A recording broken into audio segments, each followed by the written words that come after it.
بسم اللہ الرحمن الرحیم۔ نحو ثالثہ۔ تو میں نے ابھی تک آپ لوگوں کو مبنیات کی جو قسمیں تھیں اس میں سے 7 قسموں کو میں نے آپ لوگوں کو تفصیل سے بتا دیا ہے نا؟ آپ سمجھ گئے ہیں اس میں 8 قسموں میں سے 7 کو تفصیل سے بتایا ہے۔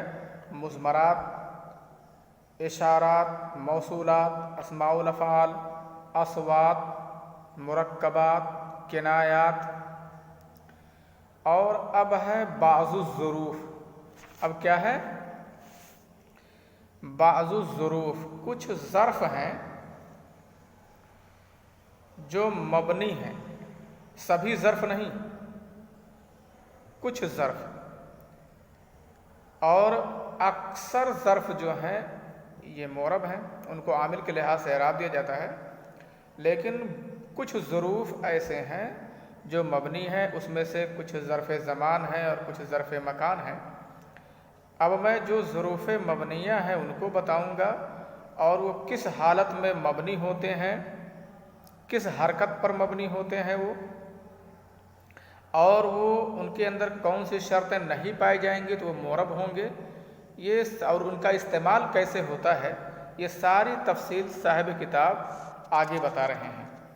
تو چلیے میں آج آپ لوگوں کو کہاں سے کہاں تک پڑھاؤں گا اس کو پڑھ دے رہا ہوں۔ اب ظروف المبنیہ علی اقسام، ظروف مبنیہ چند قسموں پر ہیں، یعنی جو ظروف مبنیہ، ظروف جو مبنی ہیں وہ چند قسموں پر ہیں، یہ نہیں کہ ایک ہی قسم کے جو ظرف ہیں وہ مبنی ہیں، بلکہ وہ ان کی چند قسمیں ہیں اور ان کے الگ الگ حالات ہیں۔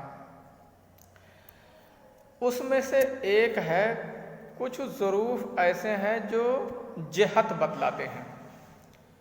جہت جیسے دائیں بائیں، آگے پیچھے، اوپر نیچے، یہ سب جہت بتانے والے کچھ الفاظ ہیں، ہے نا؟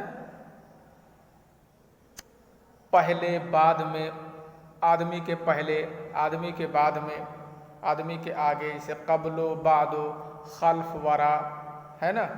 فوق تحت، یہ سب جو الفاظ ہیں تو یہ سب جہت بتلانے والے الفاظ ہیں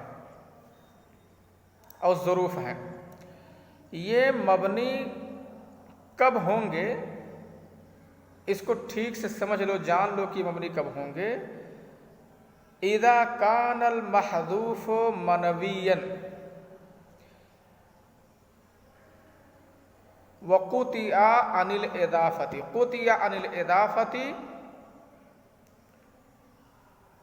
والمحذوف منوی للمتکلم، ان کو اضافت سے کاٹ دیا گیا ہو، یعنی ان کا مضاف الیہ حذف کر دیا گیا ہو، اور جو مضاف الیہ حذف کیا گیا ہو وہ متکلم کی نیت میں ہو، جان لیجئے، یعنی ان کا کوئی مضاف الیہ ہو جو حذف کر دیا گیا ہو اور منوی ہو، یعنی متکلم کے نیت میں، اس کی نیت میں ہو، معنوی طور سے وہ چیز ہو، لفظی طور سے نہ ہو۔ یہ شرطیں اگر پائی جائیں گی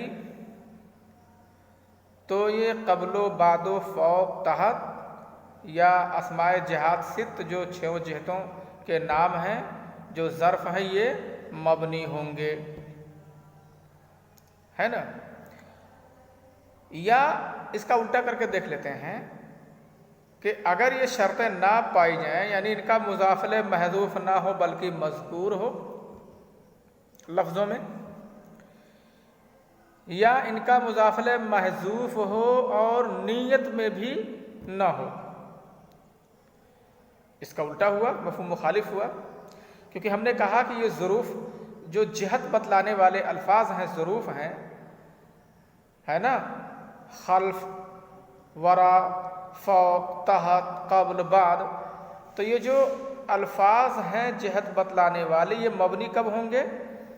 جب ان کا مضاف الیہ محذوف ہو اور منوی ہو. یہ دو شرطیں، مضاف الیہ محذوف ہو اور متکلم کے نیت میں ہو، تب ان کو مبنی مانا جائے گا. جیسے ہے کیا کہا؟ قال اللہ تعالی للہ الامر من قبل ومن بعد، اللہ ہی کے لیے معاملہ اور حکم ہے، حکم سبھی اللہ ہی کا ہے. من قبل ومن بعد، اس سے پہلے اور اس کے بعد، یعنی اس سے پہلے جو بھی حکم تھے سب اللہ کا حکم ہی چلتا تھا، اور اس کے بعد بھی. من قبل و من بعد کا مطلب اس سے پہلے اور اس کے بعد. آپ دیکھ رہے ہیں من قبلوں کا میں معنی بیان کر رہا ہوں اس سے پہلے، یعنی اس کے پہلے. من بعدوں کا معنی بیان کر رہا ہوں اس کے بعد. اس کہاں سے آیا؟ یہاں لکھا ہوا نہیں ہے. تو اس جو ہے یعنی ہذا، یہ مضاف الیہ ہے قبل کا، اور بعدوں کا بھی مضاف الیہ ہذا ہی ہے، کیونکہ ترجمہ کرنے میں آ رہا ہے. اس کا مطلب متکلم کی نیت میں ہے، ترجمہ کرنے میں آ رہا ہے، ترجمہ کرنے میں یہ آ رہا ہے. اس سے بات سمجھ میں آ رہی ہے کہ ہذا یہاں ہے. اس کا مطلب مضاف الیہ اس کا محذوف ہے، مضاف الیہ ہے اور محذوف ہے، لیکن نیت میں ہے. اس کا ترجمہ پہلے سے اور بعد سے نہیں، بلکہ اس کے پہلے اور اس کے بعد کیا جا رہا ہے. تو جب اس کا مضاف الیہ یعنی اسماء الجہات الست، اسماء الجہات کے جب مضاف الیہ محذوف ہوں اور نیت میں ہوں، متکلم کے نیت میں ہوں، تب یہ مبنی ہوں گے، تب ان کا شمار ظروف مبنیہ میں سے ہوگا. میرا خیال ہے آپ کی بات سمجھ میں آ گئی ہوگی. چلیے اس کا الٹا کر کے دیکھ لیتے ہیں. اگر اس کا مضاف الیہ ذکر ہو جائے تب کیا کریں گے؟ من قبل کل شیء، یا ہذا مانے اگر ومن بعد کل شیء ایسا مانے، یا ہذا مانے یعنی اس کا مضاف الیہ ذکر کر دیں،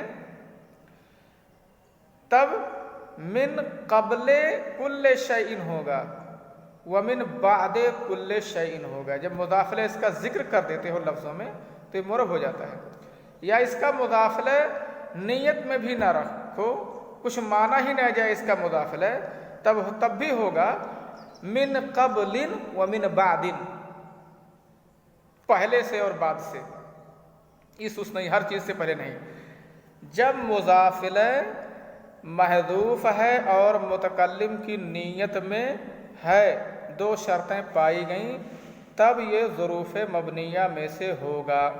کون؟ یہ اسماء جہات. ان کو اضافت سے کاٹ لیا گیا ہو، ان کا مضاف الیہ حذف کر دیا گیا ہو، لیکن یہ نیت میں ہو. اور اگر یہ دونوں شرطیں نہیں پائی گئیں یا ان میں سے کوئی ایک نہیں پائی گئیں تو یہ معرب ہوگا، کیونکہ اس کو کچھ لوگوں نے ایسے بھی پڑھا ہے للہ الامر من قبل ومن بعد. تو اس کا مضاف الیہ ایک تو لفظ میں نہیں ہے، دوسرا اس کے نیت میں بھی نہیں مانا گیا ہے، متکلم کی نیت میں بھی اس کو نہیں مانا گیا ہے.